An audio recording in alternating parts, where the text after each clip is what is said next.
Hey, how's everybody doing? Welcome to Talking Shit with your boy Sophisticated Jerk. And today, man, I wanted to break down this topic, man, because I know in a environment right now, racism's been a big topic because the current climate, different things that happen and stuff. And, my whole stance on all this is racism was created to distract us from, I'll say, the true enemy, greed. And the reason what I'm going to kind of highlight in this video and the reason I'm breaking this down is because, when people have stereotypes in their mind, they get fixated on different groups of people. The true thing that's happening to us is greed, man. We're getting ripped off. People are losing their retirement accounts and in Ponzi schemes. People are being frauded. And typically, most crime is intra-racial, which means it's like you're more likely to be, harmed or any wrongdoing come from your own group. Because typically we live within proximity of our own groups. So for example, like I think I was looking at the stats, white on right crime was like 84%, something around there. And then black on black was like 90%. But a lot of times, when we're hearing, like different things out in the news are, just people we surround ourselves by, we have in our mind that the other side's the enemy. But in the meantime, it's somebody that's like, probably in one of your social circles, your significant other, the person you might go to church with, you might political affiliations and stuff like that. So, like I said, church groups, these are going to be the people that you need to probably honestly look out for. But instead, it reminds me back in the day, like the whole dare campaign when they had the creepy guy in the trench coat and the hat, and I think they had to switch the campaign because typically it'd be somebody that's like clean cut, real suave, knows how to articulate things. They got the gift of gab, as they say. So it'll come like that. And even nowadays, like I got about 4 videos I want to break down, but it could be a family member. Like I said, it could be a person in the church that has a prominent position. The clean cut person. They're gonna align with you however they can, just so they could get you comfortable, and then that's when they kind of take advantage of you. And it's not even gender focused either. Like I said, I got some clips where like it's a female that had a pretty large Ponzi scheme and stuff. So because people might appear attractive. So we kind of let our guards down for these different things. And like I said, so we're sitting here, we got our eye on somebody that's probably not even near us. And so we kind of fixate on that. But it's the people that's in close proximity that you need to kind of worry about. So with me, man, I'm glad I was in the military, uh, was able to be around a lot of people from all walks of life. We all looked at it as a brotherhood. We're like, man, we're here to keep each other safe. And I also grew up in like places that were melting pots. So I break it down to good and bad. And I refuse to be distracted by all this. Cause like I said, I'm making sure that I ain't about to be getting robbed. I ain't gonna lose my money. So I could, pass that on to my legacy and stuff. So let me go ahead. Let me pull up the first video. And some of this stuff is sad, man. And that's why I kind of wanted to highlight this, because I was like, man, we gotta, as a society, it's like, man, good and bad. That's what we need to focus on. Who got good characteristics and who don't. And the people that ain't got the good characteristics, that's the ones we need to start alienating instead of focusing on our race and all that other stuff. All right, so here's the first one. And this is the First Liberty. And you'll kind of see, like, I'm going to start highlighting different things in the videos that people use to connect with, the people that, they end up robbing. Investigators accused a Noonan business of defrauding investors in a massive Ponzi scheme. We first told you about this last night here on News Edge at 11. New tonight, we're hearing from the man listed in the federal complaint. Fox 5's Tyler Fingert is live in Buckhead at the SEC Atlanta office with details. Tyler? Yeah, Courtney, good evening to you. Court documents allege this was a $140 million Ponzi scheme. The man at the center of all of this says he misled investors and takes full responsibility. So real quick, so this one was like 140 million that people end up losing in this scheme. So that's what I'm saying. When we start kind of like looking at some of these things and we pay attention, and a lot of people are getting wiped out, their whole retirement savings. And it's sad that we become this distracted, and we just are so trustworthy of people that we probably shouldn't be giving trust to. Hello, I'm Brant Frost with First Liberty Building and Loan. Edwin Brant Frost IV faces serious allegations of ripping off unsuspecting investors. The Securities and Exchange Commission filed this lengthy complaint Thursday, which accuses him and his company, First Liberty Building and Loan, of running a Ponzi scheme.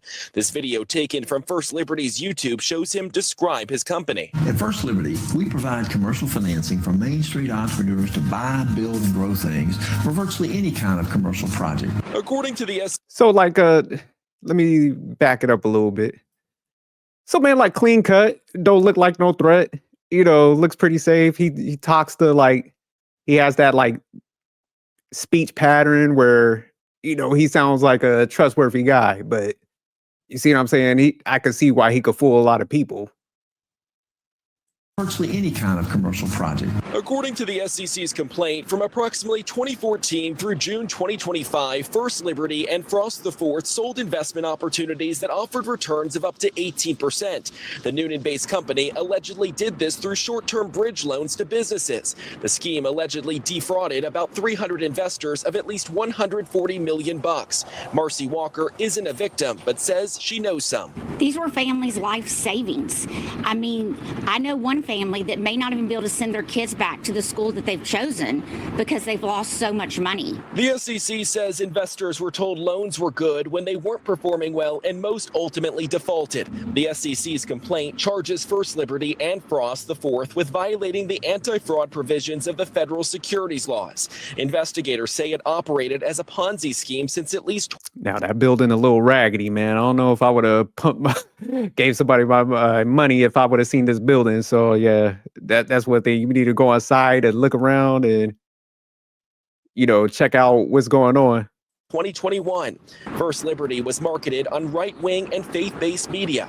Jim Clancy is a Texas-based attorney who represents several victims, including a family member who were allegedly defrauded. He says everyone feels betrayed. Sad that people would use someone's faith in God and faith in our country to steal their money. According to the SEC, the company and fraud. And see, that's the one where like he was using faith. Like he said, he was saying that he's putting money in faith-based projects and he was claiming to be a patriot and shit like that. So that's why I'm saying this is, just a couple of the tactics that these type of people use to, like I said, get you comfortable enough to like invest in them and stuff. Frost IV would take money coming in to pay existing investors. The company says money was also used, among other things, to make $2.4 million in credit card payments and $230,000 on family vacations. In a statement, Frost IV said, quote, "I take full responsibility for my actions and am resolved to spend the rest of my life trying to repay as much as I can to the many people I misled and let down." He went on to say, quote, "I would like to apologize personally to those I have harmed." Have pursued. My thing is, man, I don't want to hear no apology after you did it. How about you not do it? And, it cracks me up. They want to make the statement where he's trying to show like he's taking accountability. It's like, man, you got caught. Like you got no choice but to take accountability. So it's like your statements, you might as well burn that, man. Them people got wiped out like the one lady was pointing out in her savings. So it's just like, man, we don't want to hear no damn statement at this point. Any fraud and embezzlement cases over my 30-year career, but I've never seen one like this. And a post on the business's website says operations shut down in June. A federal judge has ordered all assets to be frozen in hopes of repaying the victims. We're live in Buckhead tonight. Tyler Fingert, Fox 5 News. All right, so that's one of the videos. So let me go ahead. Let me pull up another one. Like I said, I got like 4 videos, and man, you're gonna see, man, this is some craziness that be going on out here. So we just got to start getting awareness, man. Because like I said, instead of focusing on the stupid race stuff, man, we should be just, like I said, making sure we get these bad actors up out of here. Tonight at 6, an I-Team investigation into one of the biggest 2022 IRS fraud cases. It involved a Sarasota man who financed mansions, private jets, and luxury cars by luring 700 victims into a complex multi-million-dollar Ponzi scheme. And all new tonight, investigator Jackie Calloway speaks exclusively to those who lost their life savings and the agents who finally brought him down. Thunderous applause for the charismatic man who appeared to possess. Real quick, man, shout out to the FBI, man, and that's why I always gave pushback when people be like, oh, we need to defund the agencies. I'm like, man, when something goes wrong, these agencies help people get their money back and stuff like that. So shout out to them, man. The Midas touch. Everyone that does business with us walks away better than they started. Undercover FBI agents shot this video in 2018 as Michael DeCorda took center stage in front of hundreds of clients. The guests, including Ken and Patty Catter, believed DeCorda was an investment genius. In reality, he was the central figure in what authorities call one of the biggest Ponzi schemes in Florida history. He had invited us to Christmas parties that were very elaborate. We deliver what we say. Friends introduced the Catters to DeCorda, and in 2018, the couple invested $100,000 in DeCorda's company, Oasis International Group, based in Sarasota. I finally trusted somebody to do something with our money to help it grow. To understand the sacrifice behind the Catters' investment, you'd have to go back to 2007. Ken, a combat wounded disabled veteran, nearly lost his life in a roadside bombing in the Iraq War. We at OIG appreciate your participation. The $100,000 the couple gave DeCorda was the money the military paid out for his injuries. Mike just kind of oohed and ahed me and Ken, and finally I was like, wow, we have a friend. He's not going to screw us over. DeCorda convinced. Let me stop real quick and see, he's targeting veterans. And that pissed me off, being a veteran myself, man. It's just like this man put his life on the line and he got that money from the disability. And this guy just wiped him out. But you seen like he'll invite people to like all these elaborate functions and stuff. So he's putting on this show of money. So that's another tactic, getting everybody comfortable and stuff. But they said he was real like smooth talking. He showed the lifestyle, like at least the appearance of it, of having a lot of money and stuff, and like spending some of the money on people. But look what he's doing. He's targeting veterans and wiping them out, even after somebody like that gentleman put his life on the line and damn near lost his life. So this is why I'm saying greed is way more dangerous than I would say like what's kind of going on, and this is why all that stuff could be a distraction and stuff. Investors, Oasis was reaping huge profits through foreign exchange trading. And he appeared successful with 2 mansions in Lakewood Ranch, exotic vehicles, and chartered jets for luxury vacations in Europe and the Cayman Islands. We tend to think of Ponzi schemes as pyramid schemes. So you bring in new people who pay great returns to the people who were in at the beginning, but it's not sustainable over time. Dr. Victor Clark is an economics professor at Florida Gulf Coast University. People think it could never happen to them. Everybody can get trapped up in a Ponzi scheme. That happened occasionally. From 2011 to 2018, FBI agent Rick Volpe and IRS investigator Sean Batch say DeCorda trapped more than 700 people who forked over more than $80 million. So look, I'm gonna pause right here, man. Look at how big this impact is. So like the first one, it was 140. So this one says 80 million plus. So you could just imagine the amount of victims from the first video that we seen, but this one is 700 plus. And this is what I'm saying. This is a lot of people that's losing money and that had that trust in this gentleman right here. So, well, this guy, we ain't gonna say gentleman. Let me rephrase that. But and this is the sad part. It's wiping out a lot of good people, man. The height of it, almost $5.3 million in 1 month. Magnitude of it, just the amount of money is staggering. And so were Oasis International's losses in the foreign currency trading business. January of 2018, $4.7 million in losses in just that 1 month. Agent Volpe and investigator Batch started probing DeCorda's business dealings in the fall of 2018. We knew that people were losing money, that they were spending money on themselves and losing money overseas trading, and that we really just had to act quickly. Within months, the FBI and IRS questioned DeCorda and froze $23 million in assets, including gold, silver, and cash. In May of 2022, a jury convicted him of wire fraud, mail fraud, and money laundering. The judge sentenced the 57-year-old to 23 years in prison. It was just depressing because, we had saved our money for so long. DeCorda is serving his time at the federal penitentiary in Coleman, about an hour north of Tampa. The reason Ponzi schemes remain alive and well for more than 100 years is because people recruit friends and relatives while bragging of big returns. Be suspicious of promises of double-digit dividends or that the money is guaranteed. With photojournalist Matt McGlashan, I'm I-Team investigator Jackie Calloway, taking action.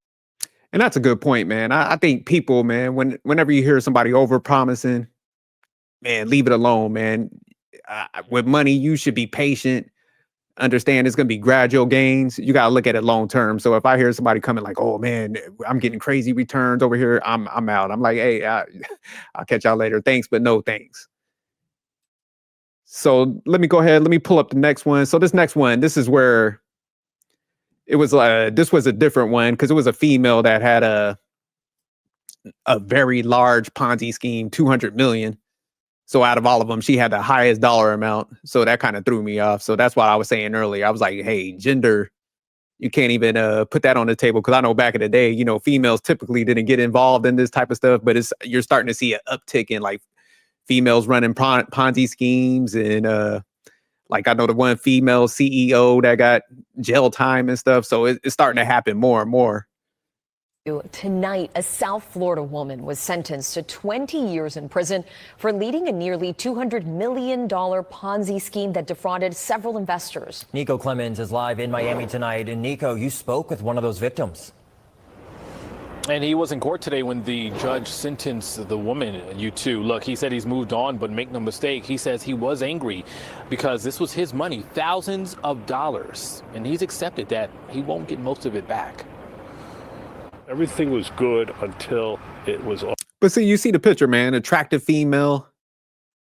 So, like you get a lot of people there to be like, man, she's not a threat. When you think of like a fraud and stuff, you're not putting a female to it more than likely. So, I could understand why people like didn't see this as a threat. But this is why I'm pointing this out. It's like, hey, man, we got to start like opening our eyes and, stop with the whole like stereotypes and stuff and focus on your money and your accounts and stuff. And that's why I want people to refocus. It's like, man, you got to keep your eyes on your investments, your lifestyle, because we all got a responsibility to our like families and kids, man, building that legacy. So that's why I was like, man, I try not to get distracted. I got a mission in life and I don't fall into all this society nonsense. I'm not going to get blindsided by all these agents of chaos and shit. Ugly. He trusted her. And I was blindsided and I was devastated. I was crying. I was sad. I realized, what am I going to do? More than 3 years later, Stephen Schulman watched the judge sentence Joanna Garcia to 20 years in prison. Garcia, the former CEO of MJ Capital Funding, LLC, pled guilty for her role in a nearly $200 million Ponzi scheme that defrauded several investors. A Ponzi scheme often starts when a person offers to invest your money and you, the investor, are promised a consistent high return. Schulman was one of those investors. I researched her, and she came on to me with her story and her background. She was called Mother Teresa. Prosecutors say the scheme lasted from October. See, when they got a crazy name like that, get up out of there. When they got nicknames and shit, that's associated with like high returns. Like, I'm not putting my money with that. Damn, that sounds too good to be true. Let me just hold on to my bread, do like a mutual fund or something like that. October 2020 through August 2021. They say the company didn't earn the profits it needed to pay investors back, so Garcia used the money raised to pay off previous investors while stealing millions of dollars for her own personal benefit.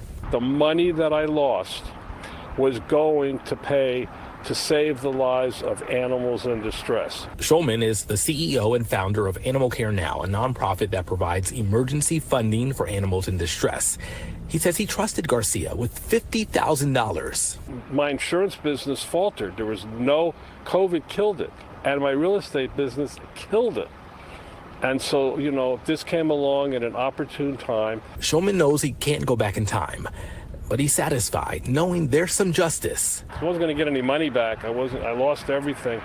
but you know, at least she won't be able to harm anybody, and her nefarious ways of doing things is over. Schulman says of the $50,000 he invested, he only got back about $12,000 of it. In Miami, Nico Clemens, NBC6 News.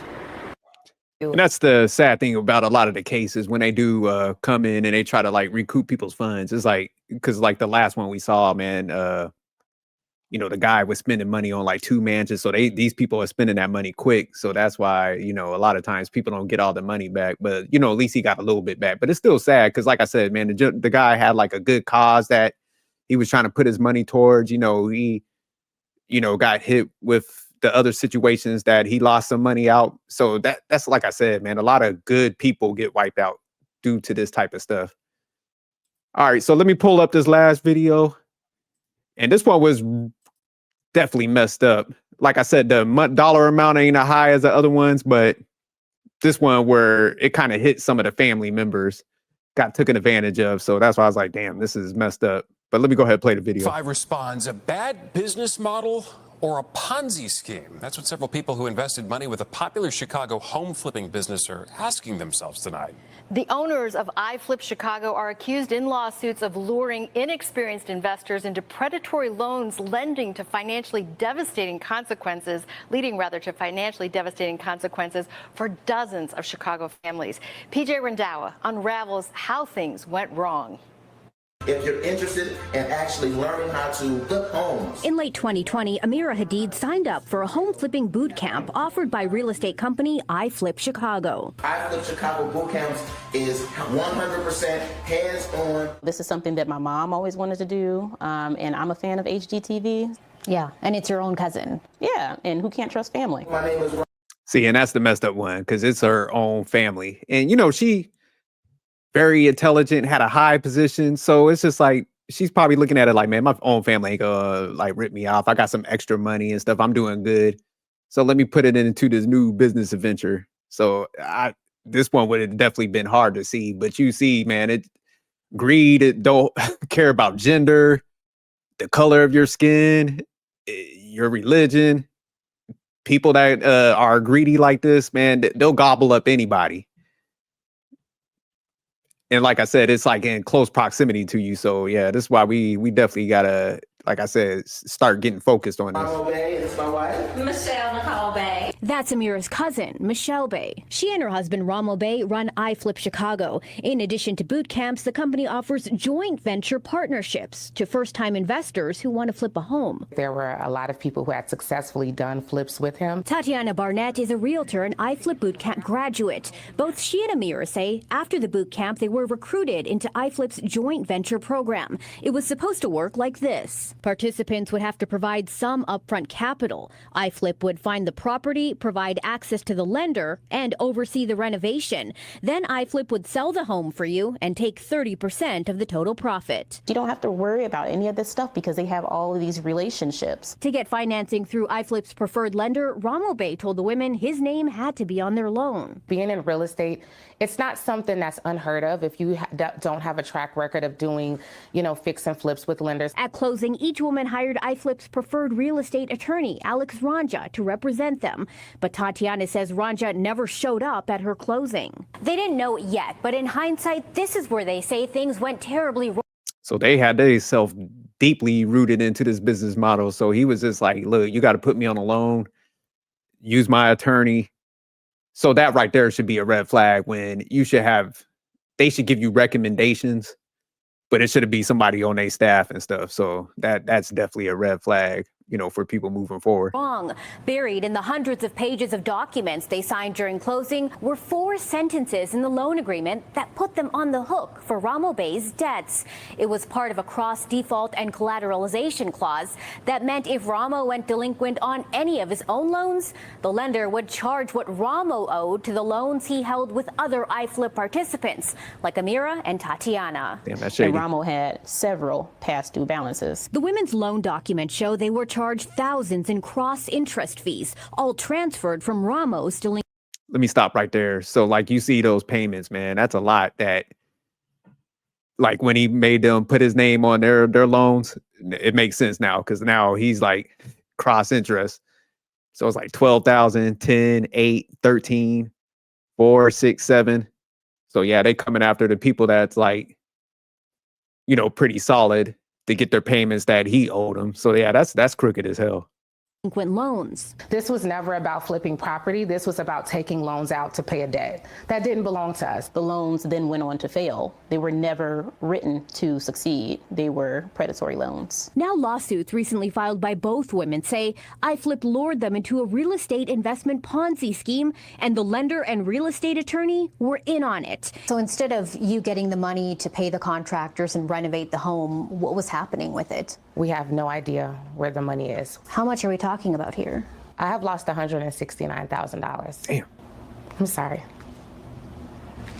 We are at risk of losing over $200,000. Our desire was to elevate the Black community, rebuild and redevelop our neighborhoods. See, and you see how he's playing the race. Like I'm trying to uplift the community and stuff like that. So he's making that pitch in this one. And that's why I said a lot of times, a lot of these people are just fucked up because they're going to find any angle. Like I said, they're going to do religion. They're going to, you know, do the upward mobility with race. They're going to do patriotism. So it's just fucked up. And the Woodlawn community Ramo and Michelle claim they wanted to revitalize now has 2 more vacant and decaying homes dotting its landscape. So this property has been this way since 2022. Sandra Robinson lives next to the home Amira was never able to finish renovating. It's an eyesore. I hope something gets to be done. It's disgusting that this is 2 years later and we have no answer. We have more questions than answers. We found at least 7 iFlip investment properties, including Tatiana's, are currently in foreclosure. In an email, Ramo Bey tells us he and his clients were a victim of predatory lending, and the cross-collateralization policy was never disclosed or explained to him at closing. He says he will go after the lender who caused all this damage. Alex Ranja's attorney tells me they will be filing a motion to dismiss the case. Ramo is still holding real estate investment seminars on Facebook and encouraging church groups to invest. PJ. See, he's even going after church groups now. So he's trying to distance himself from that loan like he didn't know. And the scary thing is, like, this is why you got to make sure you read your contracts and stuff, because that one paragraph that they showed, that the cross payment one, was embedded so deep in those documents. And a lot of times people try to rush you like, hey, man, we got to hurry up and get these contracts done, you know, or we're going to lose this property. Take your damn time. Get your own separate lawyer that's in the real estate. They can look over it.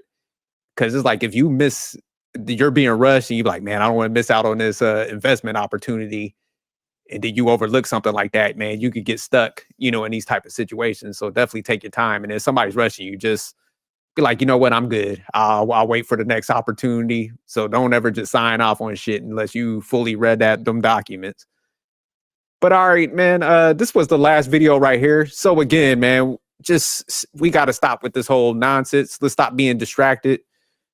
You know, like I said, particularly a lot of times it comes from somebody close to you. And when you get that boogeyman in your head and people are trying to give you the boogeyman, a lot of times it's just distract you. So, you know, they could do some egregious acts to you. They could mess up your whole financial plan, your stability, your retirements. People got wiped out. So it's like, man, you owe it to yourself and your legacy. Because, you know, majority of people are trying to do the right thing, man. You're trying to invest. You're looking at it like, hey, I want to put this money away for my kids' kids. Because, you know, that's what's important to me too, man. So that's why I said I got like tunnel vision. All this stuff, I learned how to block it out. And I just look at it as I'm going to surround myself with like good people.